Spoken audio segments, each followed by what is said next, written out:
समोर येते 70 ते 80 भाविकांवर मधमाशांनी हल्ला केलाय। परिस्थिती नियंत्रणात असल्याची देखील आता माहिती मिळते। जखमींवर उपजिल्हा रुग्णालयामध्ये उपचार सुरू आहेत। ग्रामीण पोलीस, वन विभागाचे कर्मचारी आणि आरोग्य विभागाचं पथक दाखल झालं असून दर्शनासाठी पर्वतावर भाविकांची ये-जा आता सुरू झाली आहे। भाविकांसोबत संवाद साधलाय आमच्या प्रतिनिधींनी।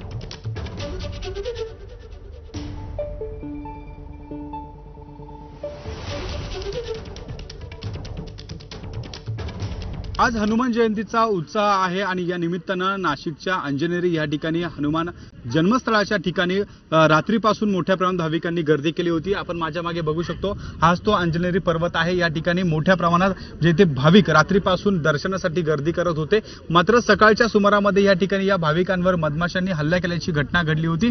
70 ते 80 जे भाविक आहे त्यांच्यावर हा हल्ला झाला होता। त्यामध्ये किरकोळ काही जखमी झाले होते, तर 2 ते 3 भाविक जे आहेत ते गंभीर जखमी झाल्याची प्राथमिक माहिती समोर आली होती। मात्र सध्याची परिस्थिती नियंत्रणात असल्याचं पाहायला मिळते। आपण जर बघितलं तर या ठिकाणी भाविकांची आता ये-जा जे ते सुरू झालेली आहे।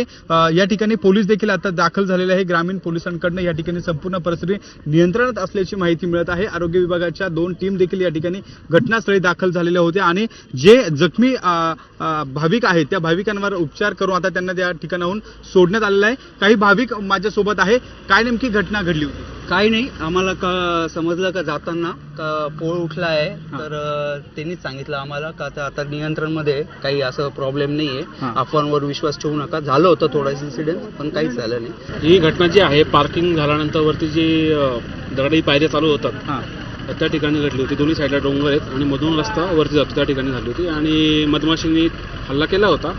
पण आता परिस्थिती बऱ्यापैकी नियंत्रणात, लोक पण येणं चालू झालेलं आहे। कॅमेरामन किरण कटरेसह शुभम बोडके, एबीपी माझा, अंजनेरी, नाशिक। तर हनुमान जयंतीनिमित्त संगमनेरमध्ये निघणाऱ्या यात्रेला देखील विशेष महत्त्व आहे।